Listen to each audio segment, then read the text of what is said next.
এই যে আলপনা কয়েকদিন আগে খুবই অসুস্থ হয়ে পড়েছিল, এখন একটু ভালো হয়েছে। ভীষণ টেনশনে ছিলাম, আর ইনারা দেখাশোনা করছেন খুব ভালো। এখানে হসপিটালের পরিষেবা মোটামুটি আমার খুব পছন্দ হয়েছে। একদম সাদা হয়ে গেছিলো পুরো মুখ, এই যে এগুলো এগুলো পুরো সাদা হয়ে গেছিলো, একদম সাদা।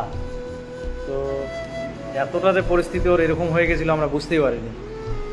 যেটা গল্প করছিলাম যে ও নেগেটিভ ব্লাড আর এবি পজিটিভ। এবার অনেকগুলো ল্যাবে আমি পরীক্ষা করলাম, সব জায়গায় এবি পজিটিভ এসেছে। আমি কিছু নার্সিংহোমে ভর্তি করেছিলাম, তারাও বলছে এবি পজিটিভ, আমি নাম করছি না।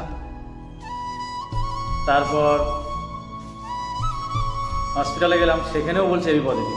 ওরা 2বার করে চেক করেছে। নার্সিংহোমে ভর্তি করেছে, ওখানে 3বার চেক করেছে, এবি পজিটিভ আসছে। আমি তো আরও অনেক ঘাবড়ে গেলাম যে আমি ও নেগেটিভ নিয়েছিলাম শিওর, কারণ এই কারণে আমি ভেবেছিলাম যে আমার যদি আলপনার যদি এবি পজিটিভ, ওরা বলছে যে এবি পজিটিভ যাদের মানে রক্তের গ্রুপ আছে তারা নাকি ও নেগেটিভ নিতে পারে, মানে সব রক্তই নাকি তারা নিতে পারে। ভালো কথা, এটা আমার জানা নেই।